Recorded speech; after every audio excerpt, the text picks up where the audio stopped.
Hello everyone, आज की video के अंदर हम बात करेंगे इंडियाज़ इंटरनल सिक्योरिटी आर्किटेक्चर की। मेंस के क्वेश्चंस में इसमें फर्स्ट क्वेश्चन है, what do you understand by India's internal security architecture, explain it's की कंपोनेंट्स। तो सबसे मीनिंग की हम बात करेंगे, ये एक फ्रेमवर्क है institutions, laws, policies and forces का टू मेंटेन इंटरनल सिक्योरिटी।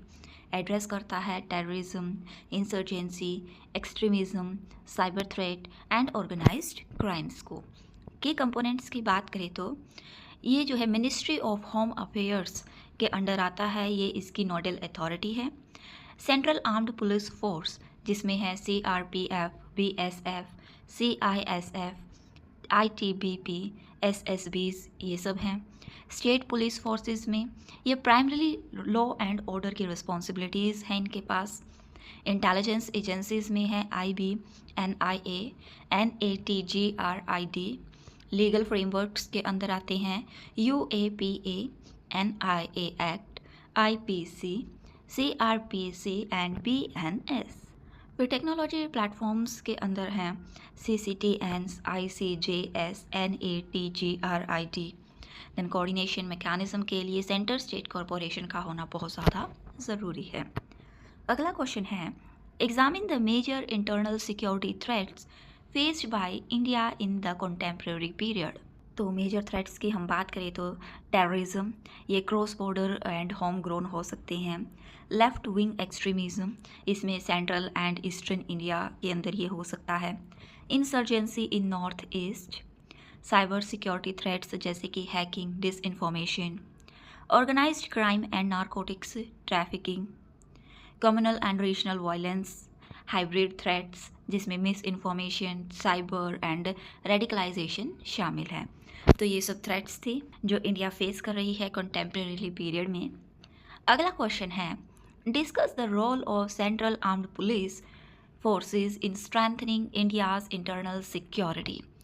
तो सेंट्रल आर्म पुलिस के हम रोल की बात करेंगे, उसके अंदर आते हैं CRPF जो counter insurgency and LWE operations के लिए है, BSF और border guarding and anti infiltration के लिए, CISF और प्रोटेक्शन ऑफ क्रिटिकल इंफ्रास्ट्रक्चर के लिए, ITBP and SSB for border security in difficult terrain, assist state during law and order breakdowns and support करते हैं ये elections, disaster response and internal stability में भी। तो ये सब रोल्स थे सेंट्रल आर्म्ड पुलिस फोर्सेस के रोल्स। अगला क्वेश्चन है, how has technology transferred India's internal security architecture. तो इसमें अंदर हम बात करेंगे सबसे पहले CCTNS, ये पुलिस डाटा इंटीग्रेशन के लिए है nation wide. NATGRID for intelligence sharing across agencies, ICJS for integration of police courts, prison and prosecutions, surveillance and drones for order and LWE areas, cyber forensic and AI-based analytics, facial recognition and biometric databases। इन सब से enhance होगी preventive, predictive and responsive policing. Next, evaluate the role of center state coordination in ensuring internal security in India। तो इसमें हम जो है role की बात करेंगे सेंटर स्टेट कोऑर्डिनेशन की, जिससे एनश्योर होगी इंटरनल सिक्योरिटी इंडिया में। पुलिस जो है स्टेट सब्जेक्ट है और सिक्योरिटी थ्रेट्स आर नेशनल। तो सेंटर प्रोवाइड करती है intelligence inputs, CAPF support and financial assistance. And इसमें काफ़ी सारे जॉइंट मैकेनिज्म्स होते हैं जैसे कि multi agency centres, unified command centres. लेकिन कुछ कुछ चैलेंजेस भी हैं जैसे political differences, capacity gap in states and it is effective coordination and assure faster response and unified strategies. अगला क्वेश्चन है, critically analyse the challenges in India's internal security architecture. तो technologies के जो चैलेंजेस हैं उनकी हम बात करेंगे। Capacity gaps in state police forces, over centralisation versus federal concerns हैं, human right issues in security operations, lack of police reforms जैसे प्रकाश सिंह केस में, cyber threats evolving faster than regulations and coordination issues among multiple agencies. अगला question, suggest measures to strengthen India's internal security architecture. तो हम इसमें major suggest करेंगे कुछ। हम implement करवा सकते हैं पुलिस रिफॉर्म एंड मॉडर्नाइजेशन को, स्ट्रेंथन कर सकते हैं इंटेलिजेंस कोऑर्डिनेशन को, इन्वेस्ट करना होगा cyber security and AI tools में, improve training and welfare of forces, enhance करें centre state trust and corporation को, address root causes through development and governance, also balance security with civil liberty. अगला question, analyse the role of intelligence agencies in India's internal security architecture. तो इसके अंदर हम role की बात करेंगे, intelligence agencies का क्या है इंटरनल सिक्योरिटी आर्किटेक्चर में इंडिया में। इंटेलिजेंस ब्यूरो, ये internal intelligence and counter terrorism के लिए है।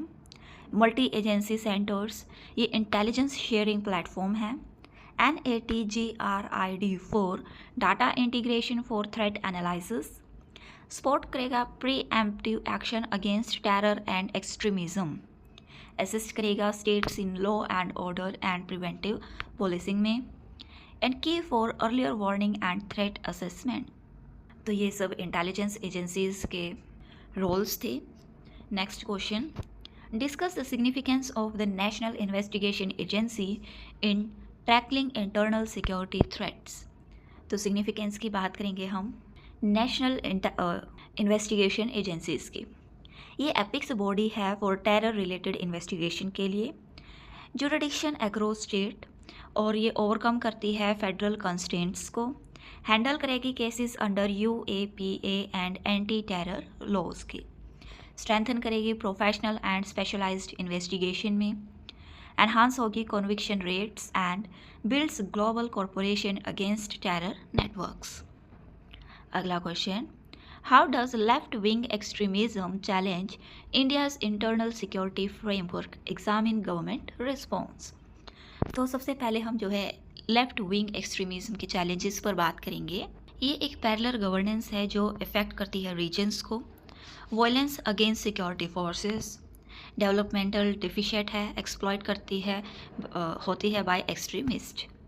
गवर्नमेंट रिस्पॉन्स है Samadhan strategy, security operations by CRPF and COBRA, development initiatives में रोड, स्कूल्स और हेल्थ आते हैं, इंटेलिजेंस बेस्ड ऑपरेशंस चलते हैं यहाँ पर, सरेंडर एंड रिहैबिलिटेशन पॉलिसीज हैं।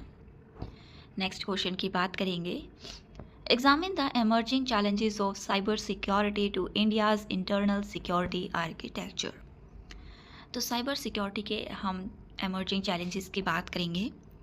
Cyber terrorism and hacking of critical infrastructure, ये online radicalisation and fake news काफ़ी फैलाता है, अटैक्स करता है फाइनेंशियल एंड डिफेंस नेटवर्क्स पर। इंस्टीट्यूशनल रिस्पॉन्सेज में हैं CERTIN, cyber crime cells and IT act provisions, और इसमें बहुत ज़्यादा ज़रूरत है skilled manpower and updated laws की।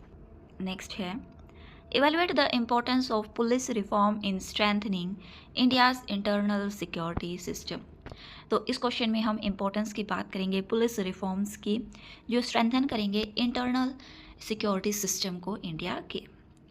State police are first responders, लेकिन प्रॉब्लम्स हैं काफ़ी सारी, जैसे कि political interference, staff shortage, poor training and Prakash Singh judgment reforms अभी भी पेंडिंग हैं।